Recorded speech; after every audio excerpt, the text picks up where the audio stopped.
bienvenue aux marmites de la cuisine du web, les webinars qui mettent en valeur les expertises et savoir-faire de la communauté d'adhérents de la cuisine du web, donc professionnels du web et du digital. Toute la matinée, nous allons proposer des webinars. Donc, le premier ce matin sera donc autour du thème de la transformation digitale des entreprises et notamment sur les enjeux de la durabilité dans le cadre d'une transformation numérique. Bienvenue à celles et ceux qui nous rejoignent. Nicolas, bonjour. Bienvenue. Christophe, bonjour. Je pense qu'on ne va pas tarder à commencer. Qu'est-ce que vous en pensez? Ça vous va aussi? Ok, très bien, parfait. Je me représente rapidement. Bonjour à tous, bienvenue aux marmites de la cuisine du web. Je m'appelle Nawel, je suis chef de projet à la cuisine. Nous organisons depuis fin novembre les marmites, un cycle de webinars qui met en avant les savoir-faire et expertises de notre communauté d'adhérents. Donc, on va aborder plusieurs thématiques tout le long de ces marmites, recrutement dans le secteur du digital, de marketing, SEO, cybersécurité et j'en passe. Et ce matin, nous avons le plaisir de discuter autour du sujet de la transformation numérique des entreprises avec donc deux de nos adhérents professionnels justement de ce sujet. J'ai donc le plaisir d'accueillir MZ Consultant et Casimir Conseil pour discuter autour du sujet de la durabilité dans la transformation digitale. Alors simplement pour peut-être un petit peu commencer sur des idées reçues et ensuite je vous laisse la parole et je vous laisse vous présenter les uns les autres. C'est vrai que quand on parle de compétitivité numérique des entreprises, l'a priori premier qui peut venir, ce serait de se dire que la question durable, les enjeux durables et sociaux ne sont pas forcément, comment dire, n'interviennent pas forcément dans ce sujet-là. Pourtant, on le voit bien aujourd'hui, ne serait-ce que dans les grands débats de société, le digital et les enjeux sociaux et environnementaux sont vraiment les deux grands axes de nos préoccupations actuelles. Alors, on va voir aujourd'hui avec MZ Consultant et Casimir Conseil s'il est possible de concilier, voire de réconcilier le digital et les enjeux de durabilité. Je vous laisse la parole et je vous remercie vraiment de votre présence ce matin. Merci à vous. Petite précision, excusez-moi, pour les questions, je relèverai les questions dans le chat et en fin de présentation, on aura un temps d'échange et de questions-réponses avec les intervenants. Merci beaucoup. Bonne conférence. Merci Nawel. Merci Nawel. Merci à tous d'être là. Merci aussi à Camille de co-animer ce webinaire. Je nous présente MZ. MZ est une société franco-mexicaine qui fait de la transformation digitale depuis 10 ans. Nous accompagnons les TPE et les PME spécifiquement pour justement les amener à être plus digitales.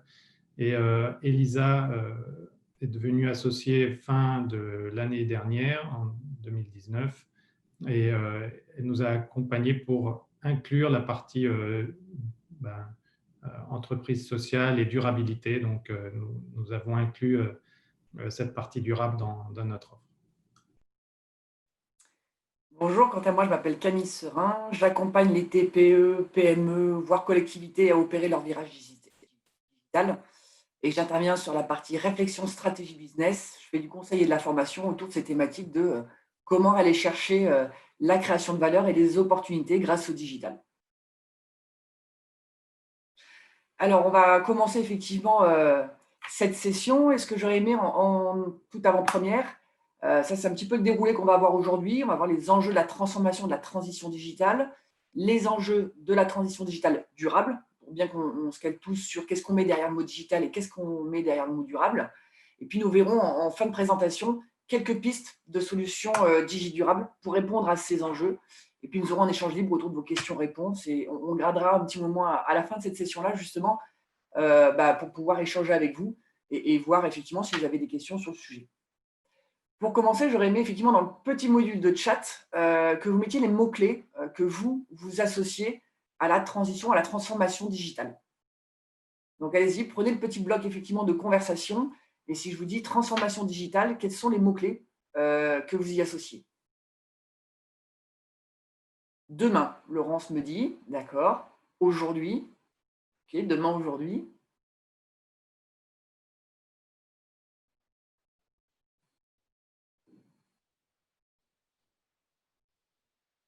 Nécessaire, Anne-Claire me dit, ouais. Indispensable, d'accord.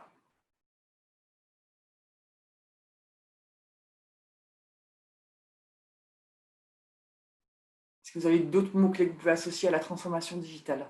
Mal compris, David me dit, ouais. Entre autres, effectivement, vous me direz, David, pourquoi vous avez mis ces mots plus tard, mais ça m'intéresse. Alors effectivement, pour rentrer dans le vif du sujet, et qu'est-ce que la transformation digitale? Nouveaux usages, ouais, Claire, tout à fait. Victime de biais cognitifs, me dit Laurence.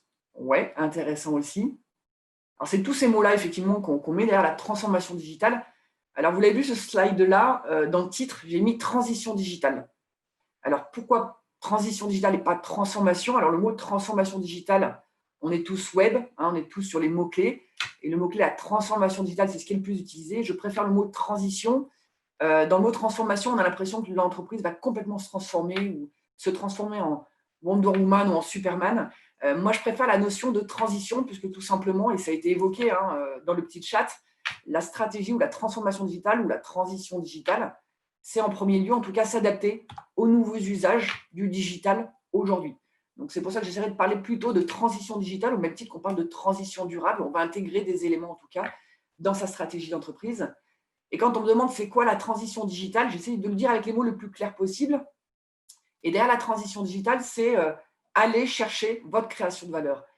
Entamer sa transition digitale, c'est de se dire, par rapport à mon entreprise, mon contexte, mes enjeux, mes concurrents, là où j'en suis, mes problématiques, qu'est-ce que le digital va me permettre de faire? Quelles sont les opportunités que m'offre le digital, en tout cas, pour servir ce que j'appelle moi les enjeux business, c'est-à-dire les enjeux de mon entreprise. Et j'aime bien ce mot de création de valeur, parce que le digital, il ne va pas remplacer votre entreprise, il ne va pas la transformer, mais il va permettre d'aller chercher justement cette création de valeur. La création de valeur, ça peut être la dématérialisation des process grâce au digital. Cette création de valeur, ça peut être de l'automatisation. Cette création de valeur, et c'est souvent ce qu'on sous-entend, ça peut être effectivement les sites web, les réseaux sociaux, mais c'est réducteur, on ne peut pas s'arrêter à ça.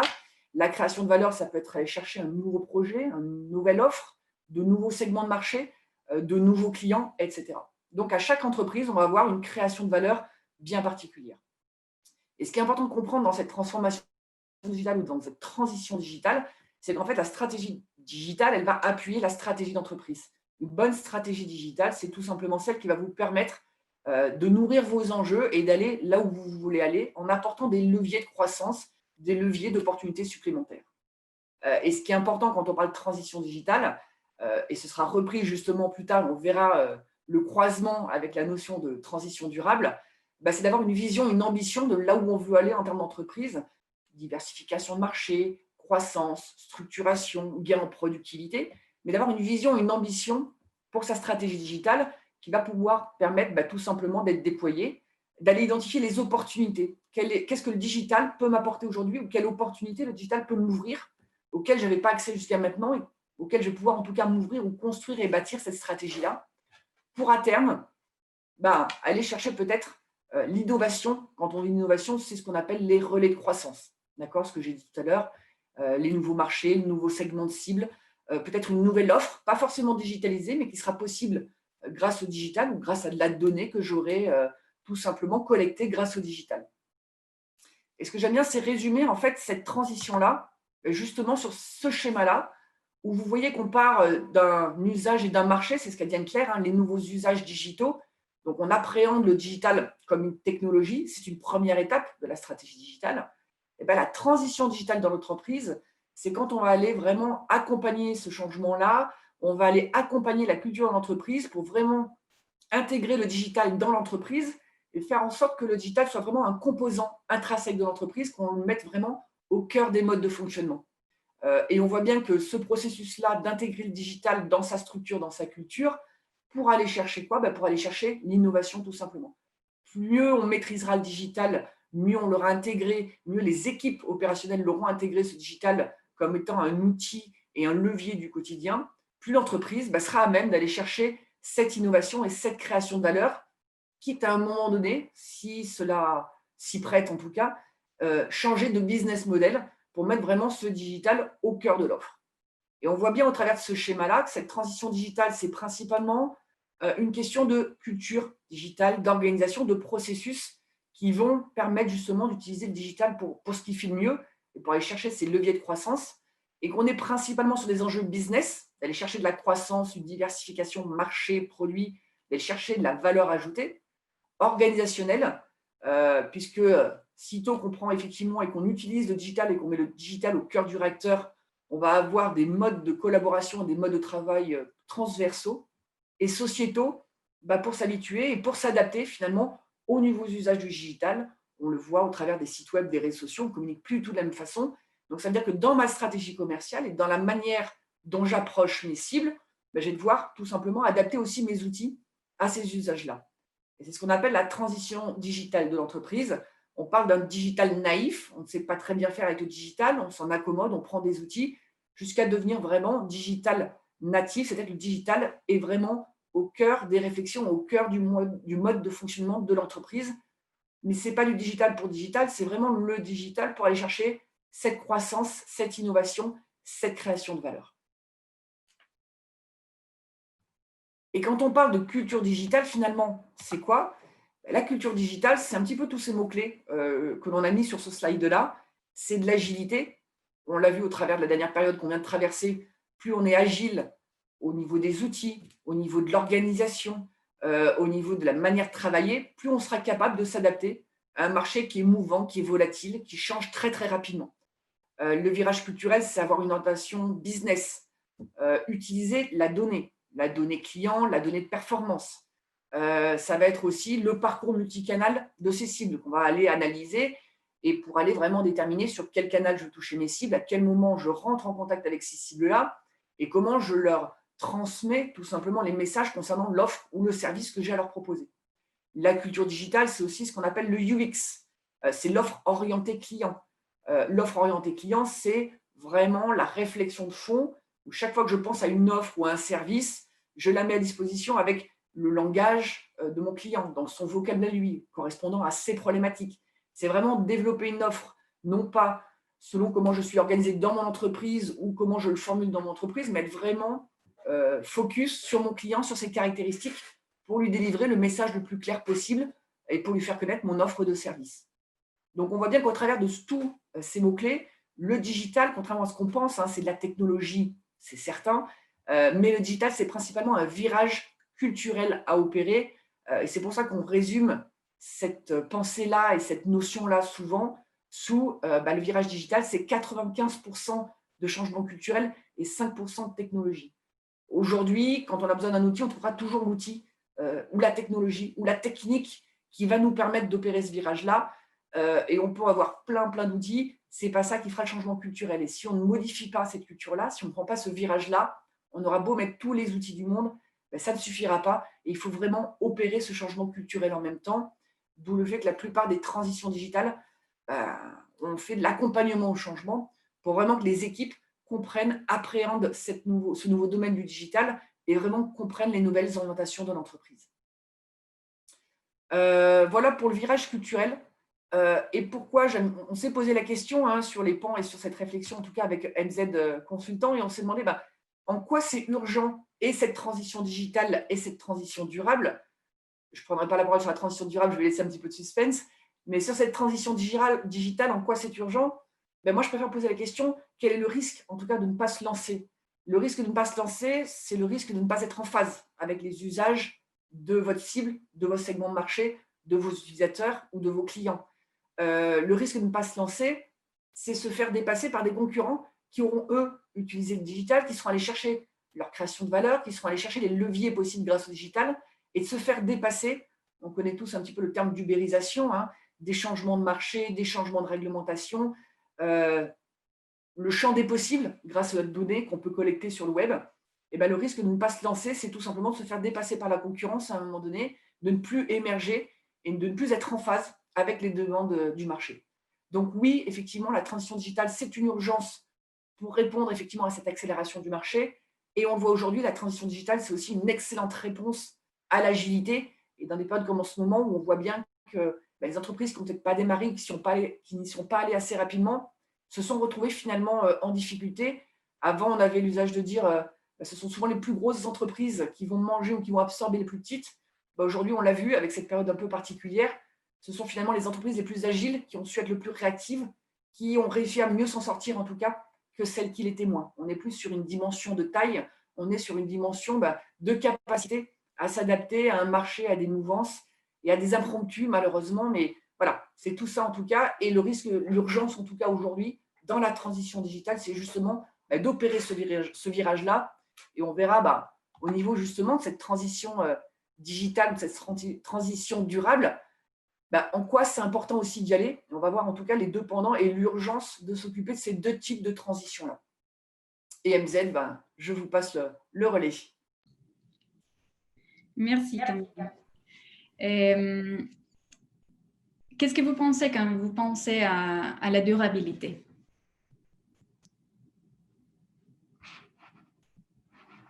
Si vous pouvez nous partager quelques mots-clés, on peut commencer par là.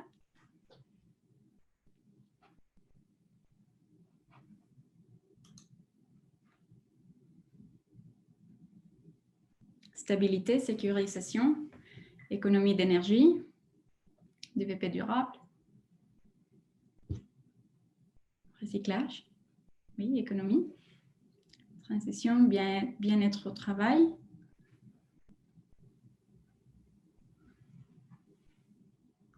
outils pour demain, oui.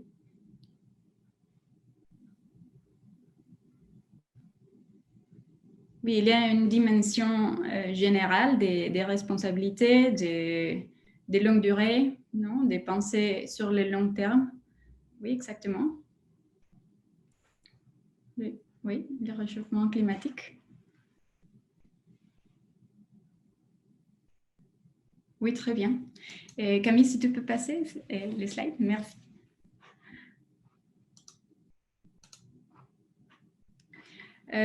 Pour nous, une manière de un peu coordonner nos efforts pour travailler sur la durabilité dans les transitions ou transformations digitales, c'est de travailler sur les objectifs de développement durable de l'ONU.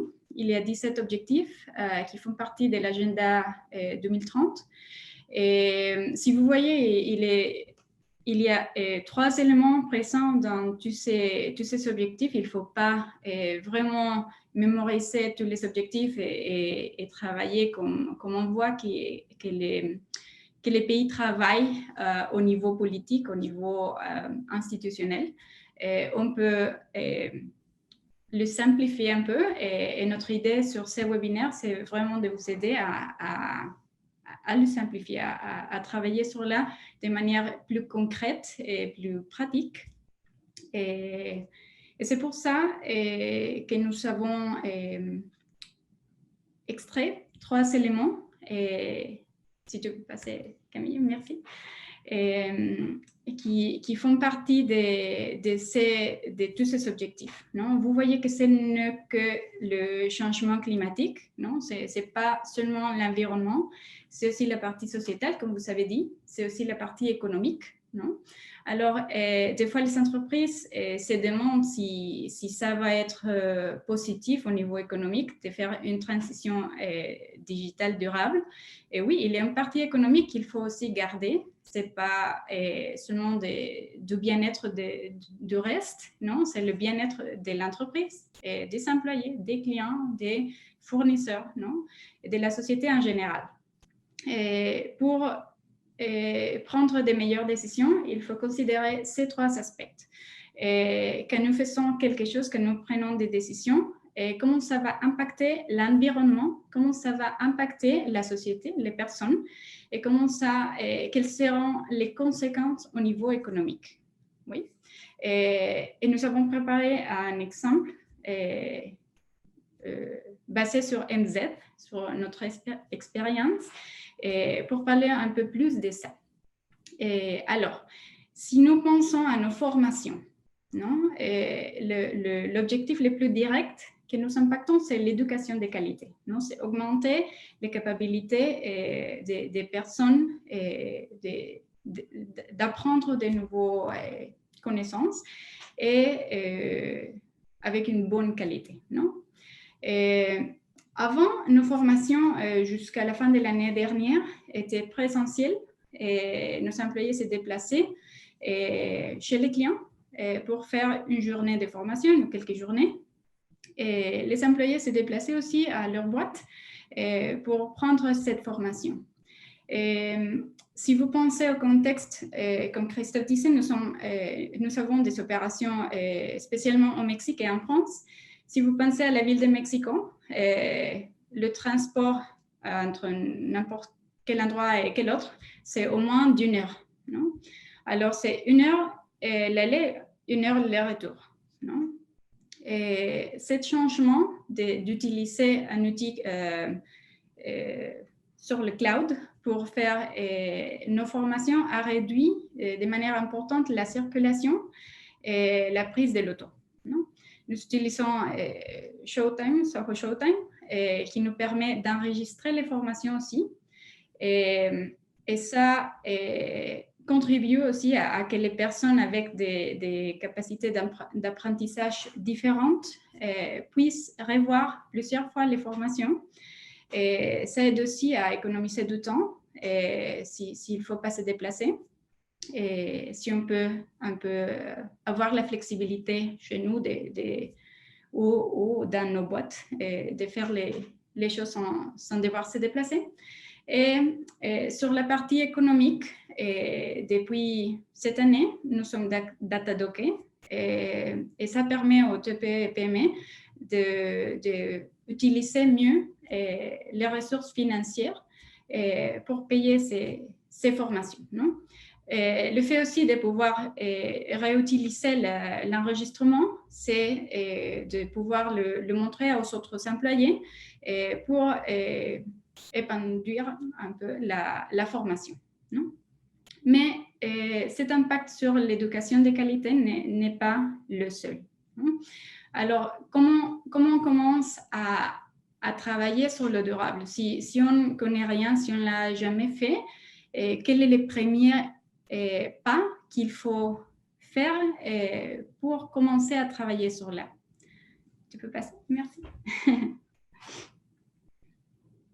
Et nous avons trouvé que ces 3 mentalités sont indispensables. La première, c'est la perspective systémique.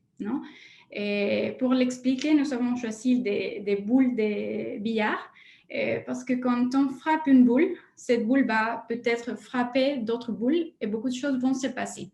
On a frappé une boule, mais beaucoup de choses se passent après.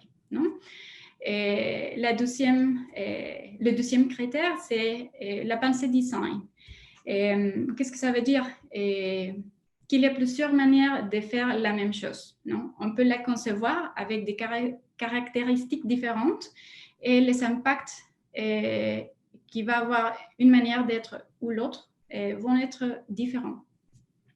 Et la troisième, c'est l'ouverture d'esprit. Quand on commence à faire des choses comme le digital ou le durable ou n'importe quel autre changement culturel, il faut avoir un esprit ouvert parce qu'il y aura plusieurs choses nouvelles, plusieurs choses qui sont un peu hors de notre domaine. Et il faut commencer à apprendre petit à petit, être curieux, se demander des choses et commencer, à faire des changements pas à pas. Oui. Et nous avons préparé un peu sur le même exemple, des explications plus concrètes pour comprendre ces 3 pensées. Merci. Oui, donc merci Elisa pour partager ça. Effectivement, si on reprend cet exemple de la formation que nous avons changé de présentiel à distance, D'abord, la perspective systémique de ce changement, en fait, si on regarde par exemple l'utilisation d'un outil en ligne au lieu d'un déplacement, permet déjà d'économiser de l'argent, non seulement pour la personne qui va faire la formation, puisque cette personne ne va pas se déplacer, prendre l'automobile pour aller chez le client. C'est aussi un impact pour le client, puisqu'effectivement, il n'aura peut-être pas de frais de déplacement à payer. Donc, en fait, là, on va impacter, par exemple, la partie pas de pauvreté dans le sens où on va pouvoir garder ses ressources, enfin, l'entreprise va pouvoir garder ses ressources pour éventuellement aussi augmenter les salaires internes.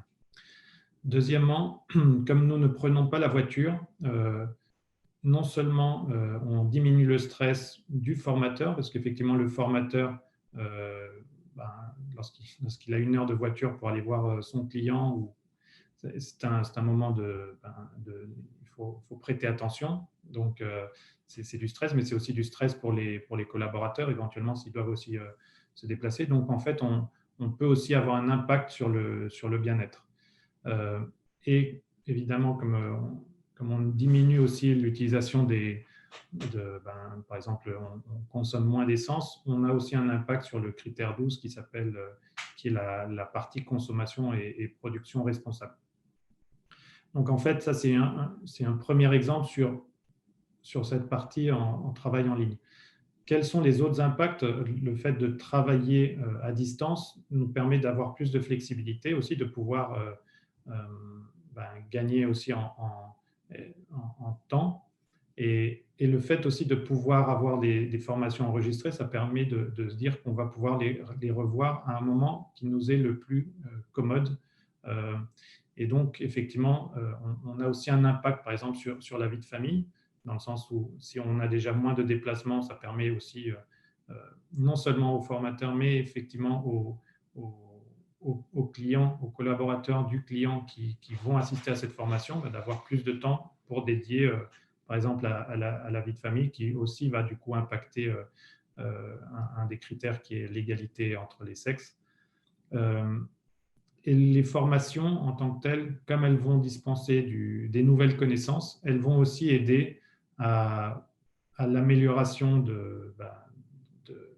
des connaissances, donc de nouveaux savoirs qui va permettre d'améliorer la compétitivité des entreprises et aussi la formation des collaborateurs qui auront des nouvelles connaissances.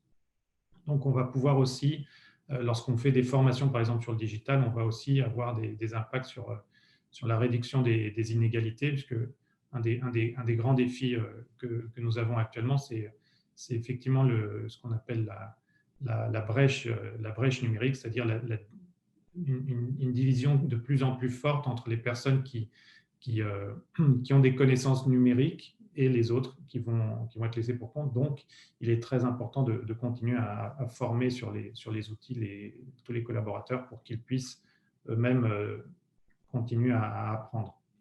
Sur la partie économique, on l'a dit, comme on permet du coup d'enregistrer les sessions, en fait, pour les nouveaux collaborateurs qui arrivent dans l'entreprise, il n'est pas obligé de refaire une nouvelle session de formation. En fait, elle est enregistrée, on peut la mettre sur un e-learning de l'entreprise, et cette entreprise n'a pas besoin du coup de dépenser à nouveau pour ces formations. Donc, c'est encore une fois une réduction économique, enfin de contraintes économiques pour l'entreprise, et donc ça va avoir aussi également des impacts sur la partie pauvreté, sur la partie croissance économique de l'entreprise, et le fait d'apporter des nouveautés et de travailler sur la partie transition digitale de l'entreprise, ça va lui permettre d'avoir un impact sur la partie sur la partie économique et production. Donc, si on peut passer à la prochaine partie, la pensée design dont parlait Elisa, en fait, c'est également lorsque l'on réfléchit à cette transition, à comment est-ce que l'on veut faire ce changement culturel, comme Camille nous l'a très bien expliqué sur la partie digitale. En fait, ce n'est pas seulement dire, voilà, on va travailler sur les réseaux sociaux, faire de la publicité. En fait, il faut vraiment penser à tout ce que l'on veut faire, tout ce que l'on peut faire grâce au digital. Ici, cette pensée design, pour l'exemple de la formation, en fait, la formation, nous avons multiples manières de le faire. Nous pouvons avoir la formation en ligne, comme la première bulle. Nous pouvons avoir une formation présentielle. Nous pouvons faire un e-learning, un MOOC, comme edX, Coursera, etc. On peut aussi faire de la formation en éditant un livre. Ce livre peut être imprimé et peut être aussi en format e-book. On peut aussi faire des réunions particulières. Donc, en fait, si l'on réfléchit, lorsque l'on veut choisir notre transition, lorsque l'on veut définir vers où est-ce que l'on veut aller, il faut réfléchir à différentes possibilités. Il n'y a pas qu'un seul chemin pour arriver à ce que vous voulez faire. Donc, il faut vraiment avoir cette idée de vous poser et de bien réfléchir quelles sont les meilleures manières. Chaque manière aura son impact. Et tous les impacts ne sont pas forcément positifs. Certains impacts vont être négatifs, effectivement, dans l'utilisation du numérique. Peut-être qu'on ne va pas prendre la voiture, mais effectivement, on va utiliser des ressources numériques qui, elles aussi, contribuent au réchauffement climatique. Donc, c'est vrai qu'il faut penser à cela.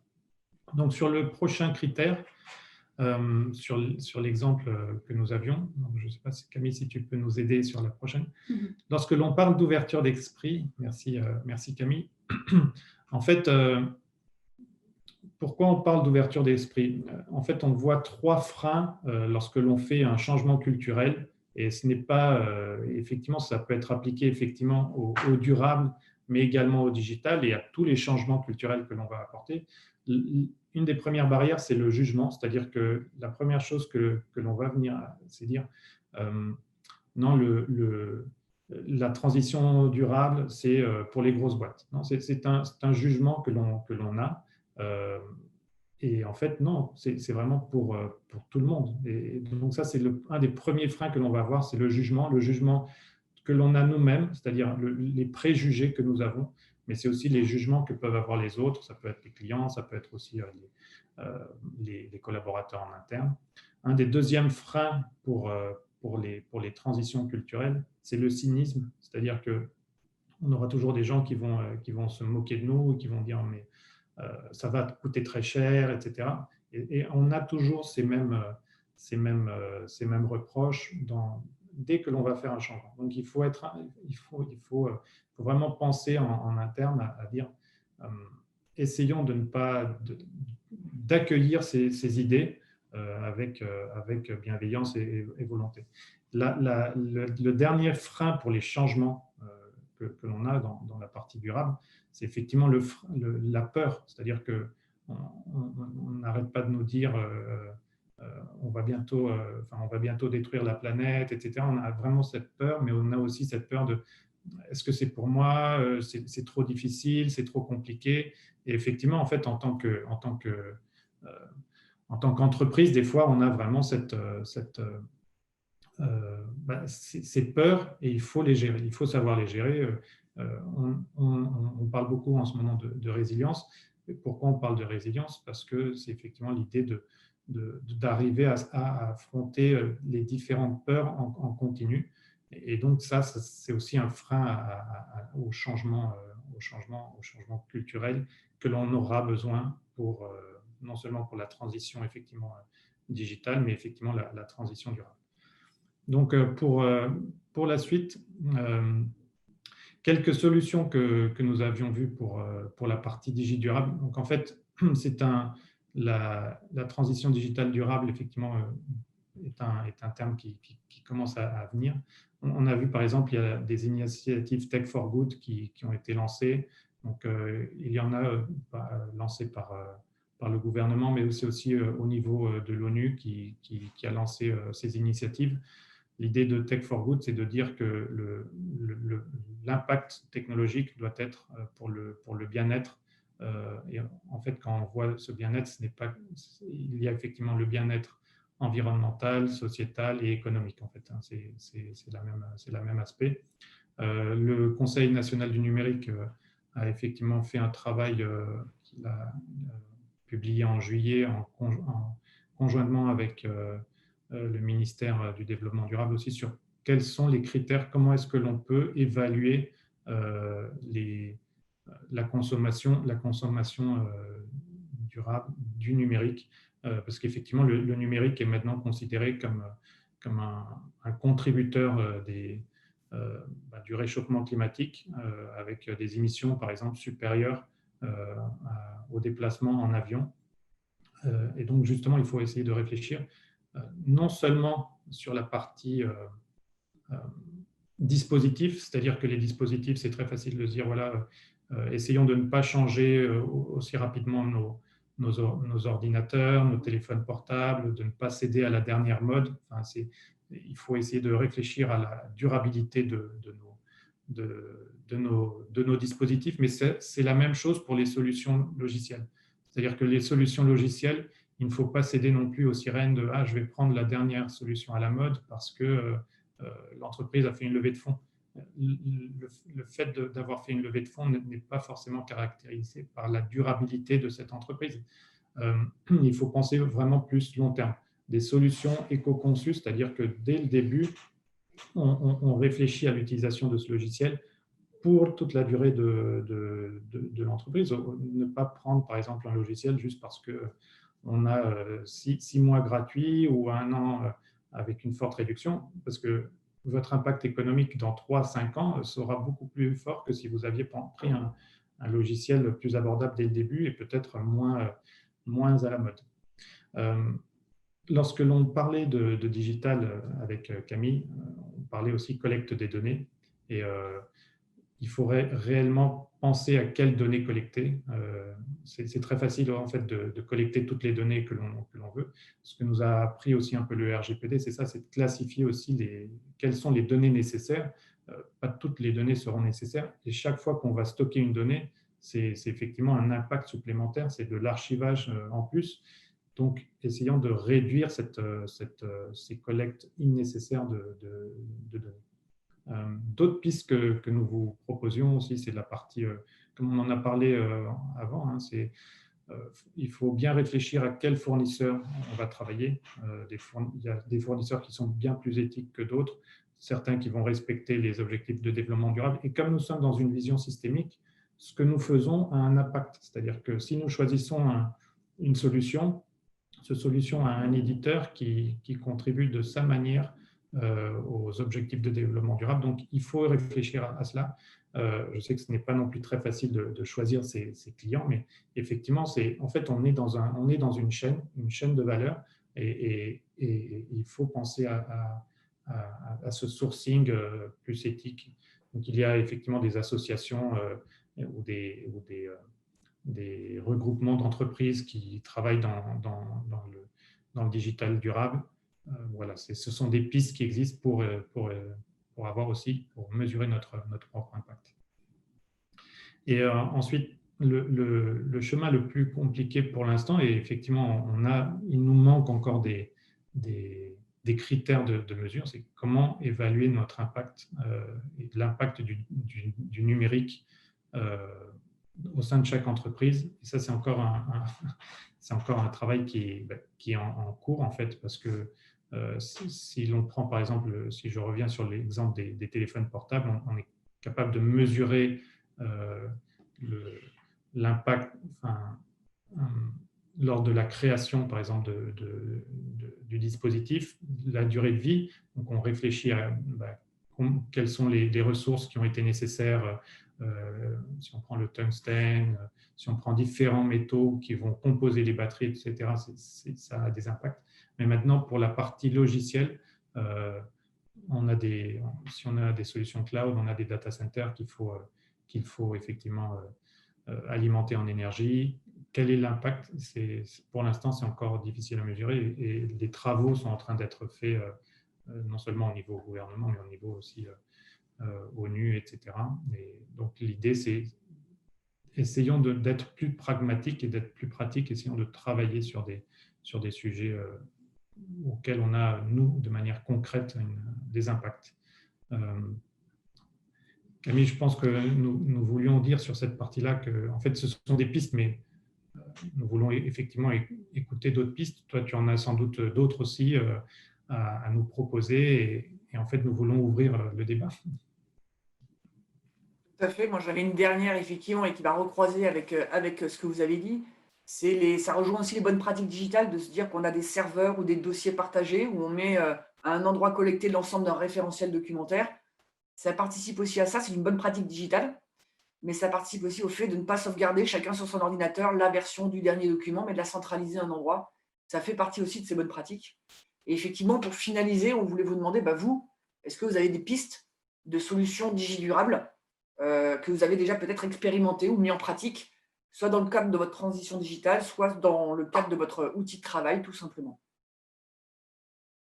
Et pourquoi pas répondre aux questions aussi, si vous en avez.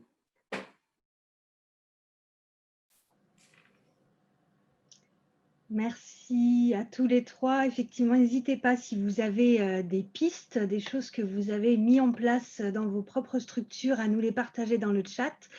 On a eu plusieurs questions, effectivement. Je ne les prends pas forcément dans l'ordre. Un sujet que vous avez abordé, notamment en parlant de la formation, le passage au distanciel. Alors, on a vu évidemment avec MZ notamment tous les bénéfices que ça pouvait engendrer au sein de l'entreprise. La question qui est posée, c'est de se dire, on est en train de voir quand même qu'il y a pas mal de risques psychosociaux sur le passage au distanciel. On se rend compte que, voilà, évidemment, enfin, on se rend compte, on le savait déjà, mais l'importance peut être encore plus mesurée du fait de la situation des liens sociaux.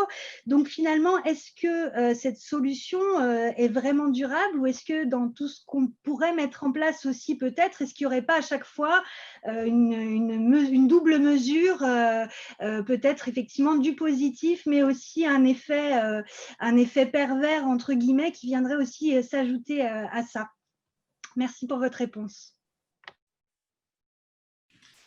Oui, merci pour la question. Effectivement, c'est très pertinent ce que l'on voit actuellement. En fait, nous, depuis 10 ans, en fait, on peut travailler déjà à distance, et on le fait régulièrement dans des tiers-lieux. En fait, malheureusement, il ne faut pas attendre cette pandémie pour se rendre compte que c'est un changement de comportement qu'il faut avoir. Nous, on avait mis en place, effectivement, avant la pandémie, déjà des journées de télétravail pour tout le monde, parce que c'est aussi une question de changement culturel, mais on n'avait pas dit que tout le temps, il fallait être en télétravail, effectivement, pour privilégier la culture de l'entreprise, etc. Nous avons aussi besoin de moments de rencontre. Personnellement, pour moi, c'est ce manque de contact, pour moi, me manque. Pour Elisa, elle est plus habituée, effectivement, à pouvoir aussi travailler de manière autonome chez soi. Mais effectivement, cette partie distancielle, il faut aussi mettre des limites. Et je veux dire, dans l'entreprise aussi, cette partie que l'on peut évoquer, c'est par exemple des thèmes simples comme les notifications, en fait. On est habitué à penser au temps réel, alors qu'en fait, il faut penser au temps long. Lorsque l'on a, même chez nous, quand on a WhatsApp, on reçoit des notifications, et en général, on a tendance à aller les regarder tout de suite.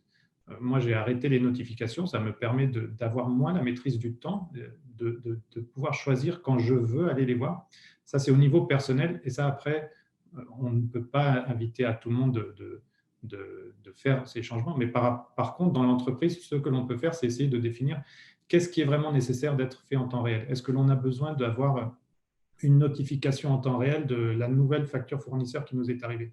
Si ce fournisseur attend à être payé en 5 jours ou en 10 jours, on n'est pas obligé d'avoir une notification pour cela.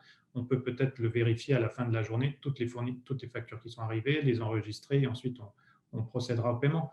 Mais il faut réfléchir à cette partie, qu'est-ce qui est vraiment nécessaire de notifier, parce que toutes ces notifications, en fait, c'est du stress qui peut être amené, et ça va diminuer notre bien-être. Donc, effectivement, il faut vérifier un peu quels sont les impacts, parce que, effectivement, si on veut penser au bien-être des personnes, des collaborateurs dans l'entreprise, il faut aussi penser quelles sont les sources de stress que nous pouvons leur apporter, et il faut essayer de les diminuer justement. Mais c'est là aussi que devient pertinent la pensée design. Non? Le télétravail ne doit pas être complètement complètement déconnecté. Et on peut faire aussi des dynamiques intéressantes en équipe. Et comme nous travaillons avec le Mexique et la France, c'est quelque chose qu'on a dû faire normalement pour connecter les personnes d'une équipe et de l'autre.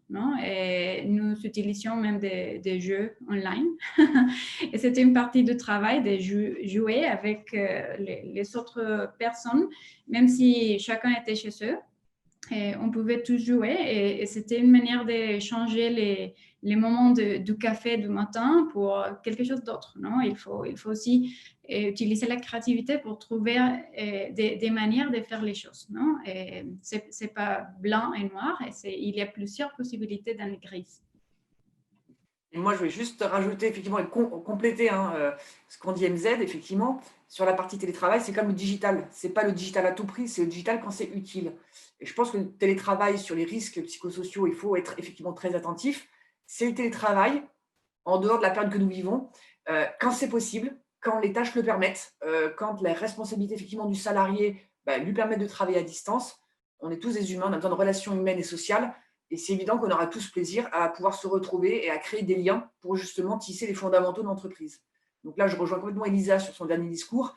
C'est un juste milieu. C'est pas noir, c'est pas blanc, mais c'est le faire à bon escient quand c'est utile et ne pas hésiter à, quand on le pourra tous et qu'on aura cette liberté-là, à se réunir à nouveau et à travailler ensemble avec du relationnel dans l'entreprise, qui est un des facteurs clés de succès aussi du travail. Et c'est là où je le rapproche, moi, de la stratégie digitale. Il y a beaucoup de ponts. Ce n'est pas le digital à tout prix, c'est le digital quand c'est utile, quand c'est pertinent. Et ça aussi, je pense que c'est une réflexion de fond qui permet d'être durable. C'est vraiment le digital quand c'est utile, quand il y a la pertinence et quand il y a besoin. Si on n'a pas besoin d'un outil, ça ne sert à rien de mettre du digital pour du digital. C'est ça, donc du bon sens et puis aussi une forme de rigueur et puis d'élasticité mentale, comme nous dit Laurence aussi, voilà, que vous avez appelé par ailleurs créativité, curiosité aussi dans ce sujet de transformation numérique. On a une autre question intéressante. Pour convaincre un dirigeant, quels seraient les outils de mesure de ROI qui existeraient pour donc mesurer l'impact de la RSE sur son entreprise? Est-ce que vous auriez une réponse à apporter à cette question? Alors, moi, je veux bien me lancer. Après, je passerai la parole à AMZ sur la partie. Alors, je dis plus qu'un outil, parce qu'on parle outils. Dans le digital, on en a beaucoup des outils. C'est utile parfois. Mais je pense que le plus simple des outils, c'est de mesurer une étape dans laquelle on est avant une implication, avant un engagement RSE. Et puis, d'essayer de voir sur quels critères on s'engage à être plus efficace, à être plus responsable, à être plus durable, avec tous les critères qu'on citait MZ tout à l'heure dans les pistes de solutions digitales.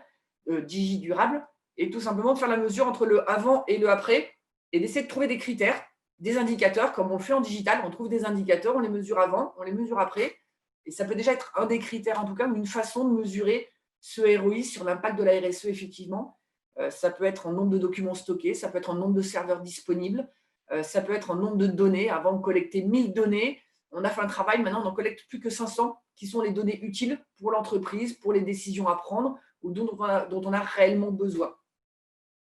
Moi, je parle justement d'outils, j'allais dire non-outillage digital, mais d'un outil très basique, effectivement, qui est de la mesure avant et après, de se fixer des indicateurs sur chaque critère pour se dire comment on s'engage et comment on va mesurer que cet engagement, on le fait progresser.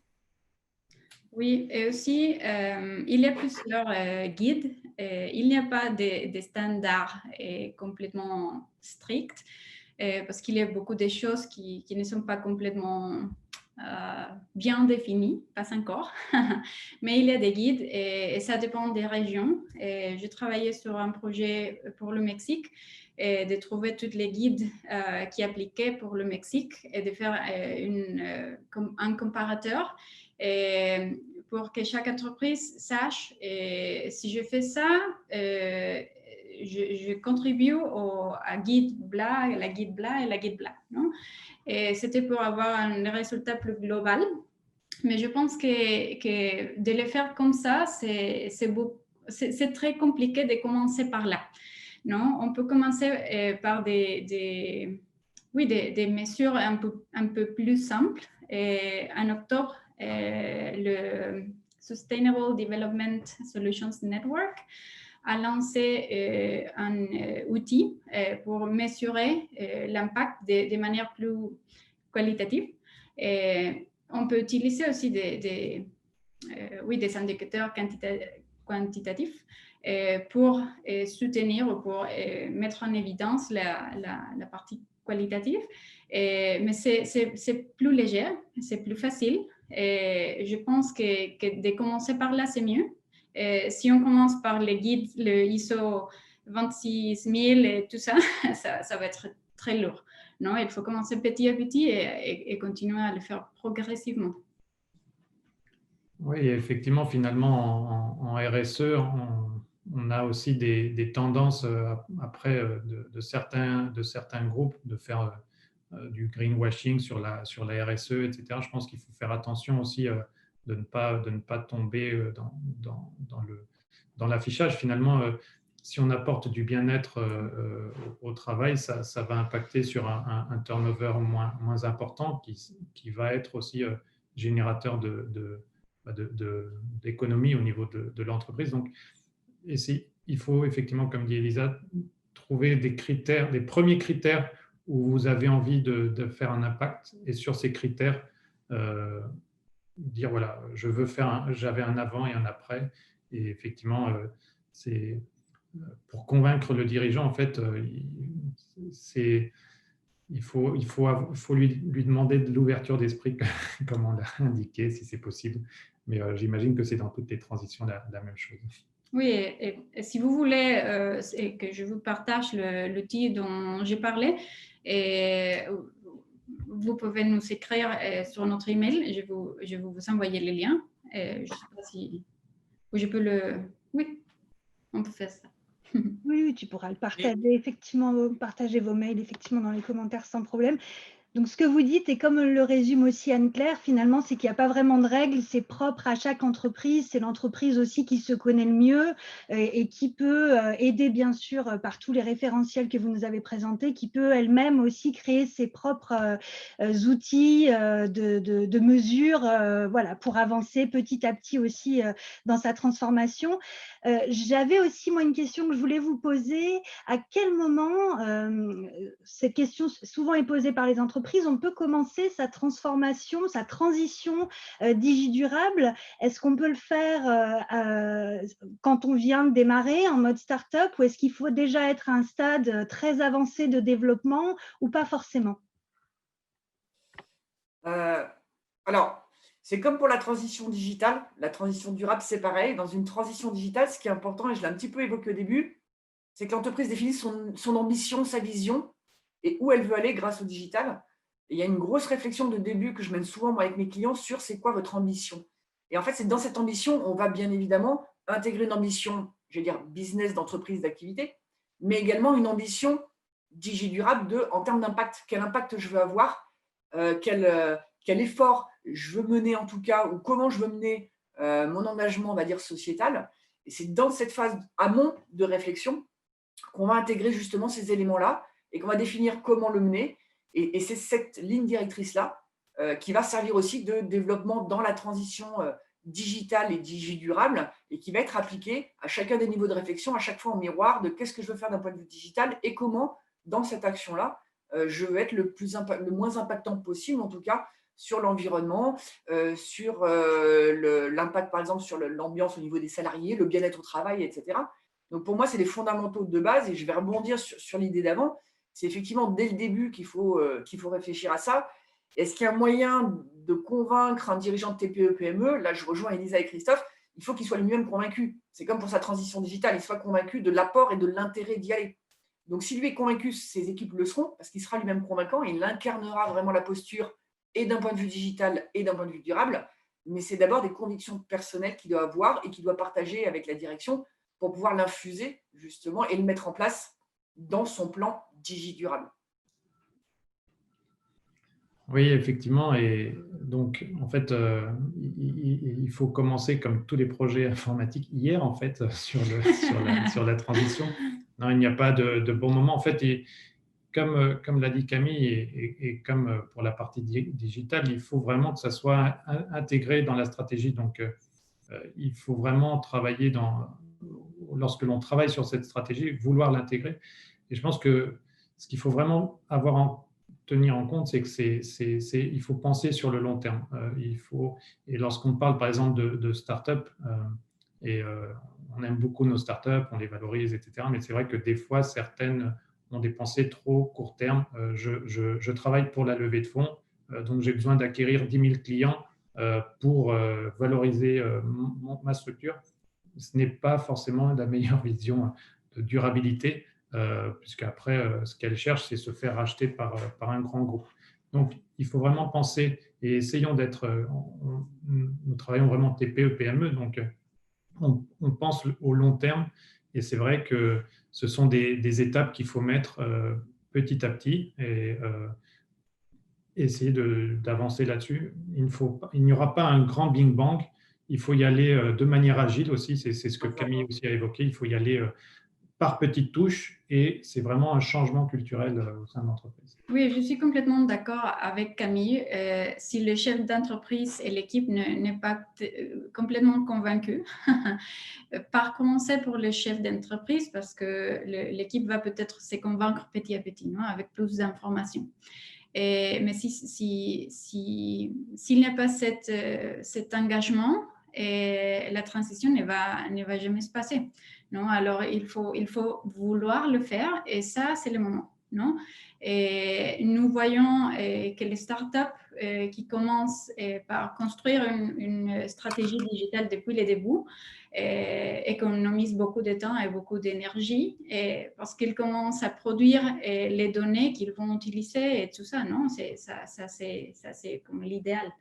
Mais aussi, nous avons des boîtes qui ont, je ne sais pas, 25 ans et commencent à faire cette transition, et il faut migrer toutes les informations qui étaient sur des Excel et de partout, et pour commencer à construire leurs informations et les aider à vraiment profiter du digital, non? Parce qu'une partie très importante du digital, c'est de mieux connaître notre entreprise, non? D'avoir les informations pour prendre des meilleures décisions. Et je pense que oui, que le moment où vous pensez peut-être que j'ai besoin de ça, c'est le moment.